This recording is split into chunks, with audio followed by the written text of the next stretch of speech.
5. Faith, not swords, as a weapon. Jeanne did not attack immediately. She ordered all soldiers to pray for 3 days, fast, and refrain from touching the townspeople's property. She also sent a letter to the English commander, William Glassdale, demanding their withdrawal in the name of God. "You occupy God's land," she wrote. "If you do not retreat, the sacred spear will strike like fire from heaven." Glassdale scoffed. "A shepherd girl challenges an elite army? I'll show her hell."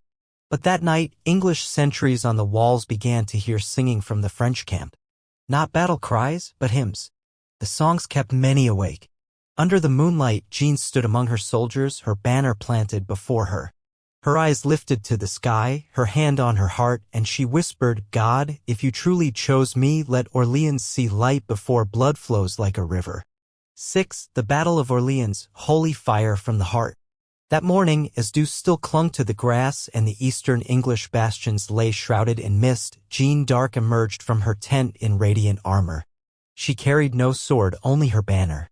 Her face was eerily calm. She moved through the camp like a living call to arms, and the soldiers parted to let her pass. None spoke. The knights who once mocked her now silently adjusted their belts, donned their gauntlets, and followed her with eyes like those swearing an oath. The hour of battle had come. 7. Breaking the siege.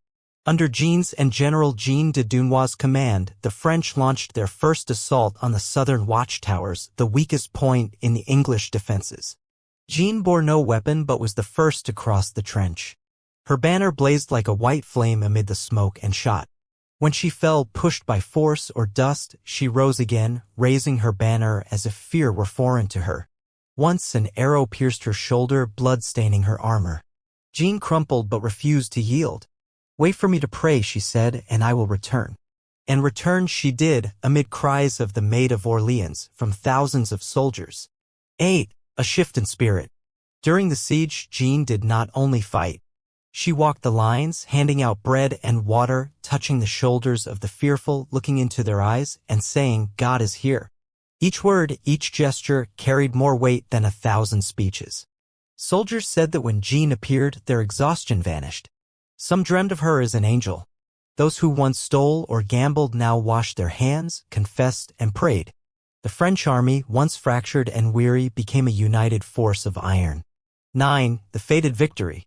On May 8, 1429, Orléans was fully relieved. The English, driven from their strongholds, retreated in chaos.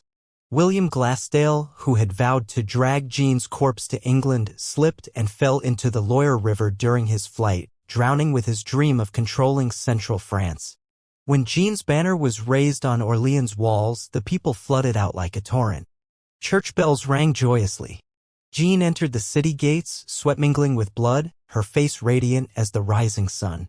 A soldier wept, knelt, and said, "I once believed in nothing. But today I believe in God. Because of you." Jeanne smiled. She said nothing. In her heart, this victory was not hers alone, it belonged to those who never abandoned faith. 10. Echoes to the court. News of the victory struck Jeanne like lightning. Charles VII could not hide his astonishment.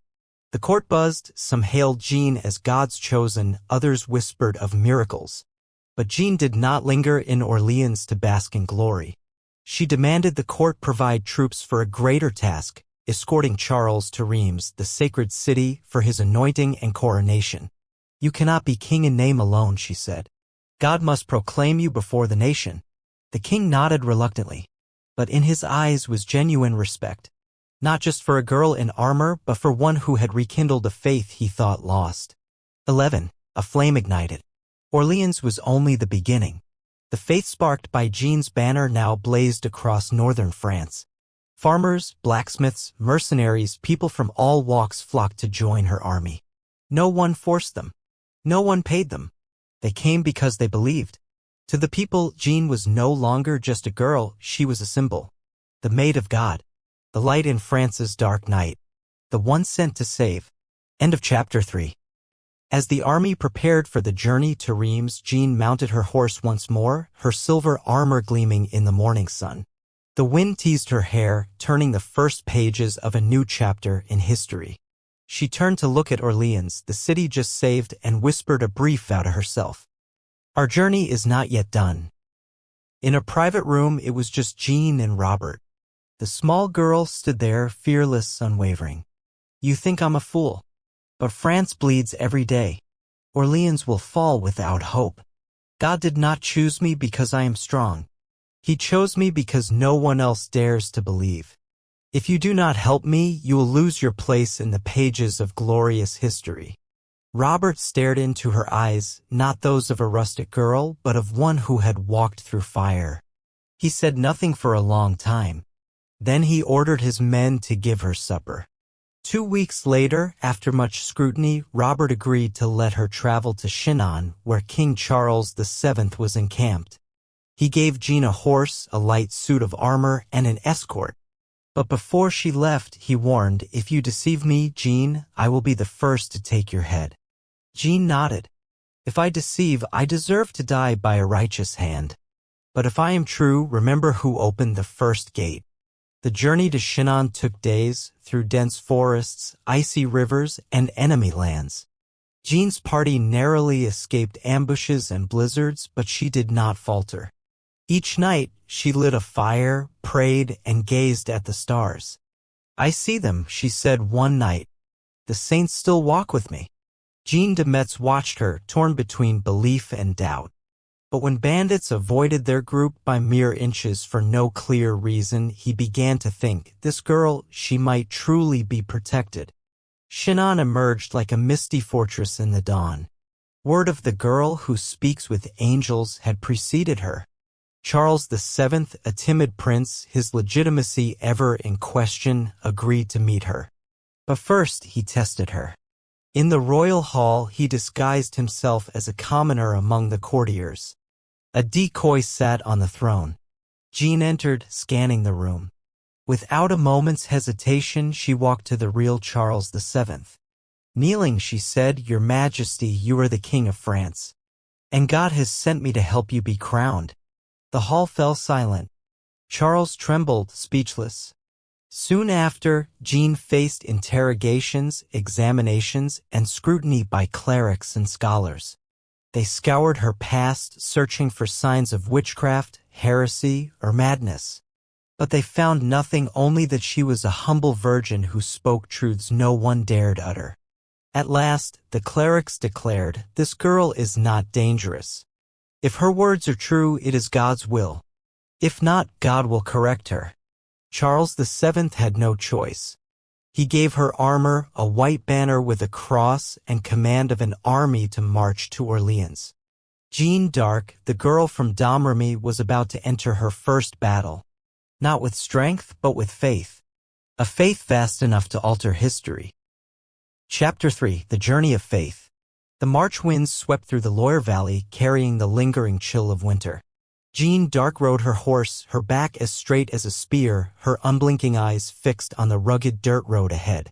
The white banner in her hand, embroidered with golden fleurs-de-lis, the symbol of the French crown, fluttered in the wind like a silent proclamation. Behind her followed a modest retinue, their eyes ablaze. In those eyes was not only determination but something miraculous. They believed. They believed in her.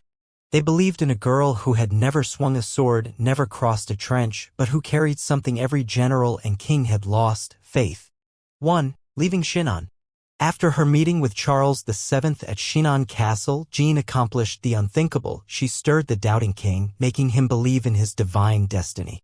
She was given a sword, a light suit of armor tailored to her frame, a banner, and command of a small army to relieve the besieged city of Orléans from the English. As Jeanne departed Chinon, the onlookers atop the walls watched in silence. None dared to believe she would return. Yet something about her small figure, clad in gleaming silver armor, held their gaze. She did not look like a warrior. Nor did she seem ordinary. In their hearts, a new emotion stirred: hope. 2. Testing faith. The journey to Orléans spanned days, crossing barren lands and war-ravaged, famine-stricken villages.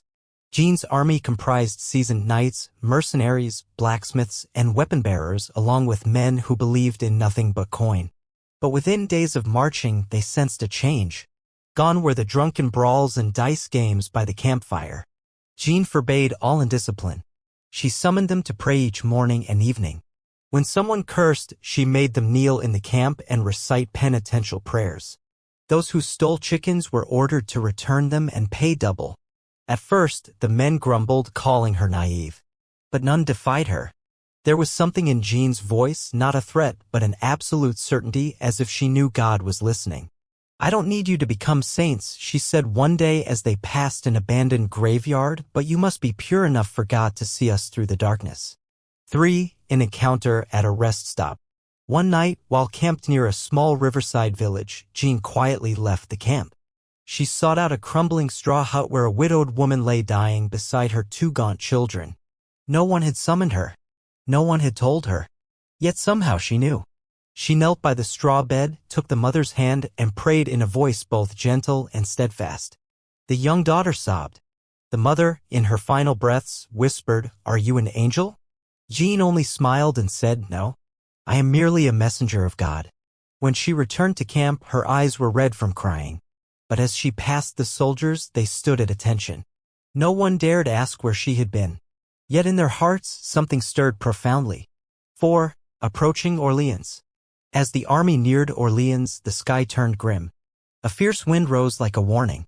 The city appeared in the distance, encircled by formidable English fortifications. Red Cross banners fluttered, and bastions stood like fangs barring the path to survival. It was said Orléans had been besieged for 8 months. Its people starved. Each day, some leapt from the walls to end their lives. French commanders had tried to break the siege multiple times and failed. When Jeanne arrived, the citizens surged to the southern gate, shouting, "The girl has come. The one sent by God has come."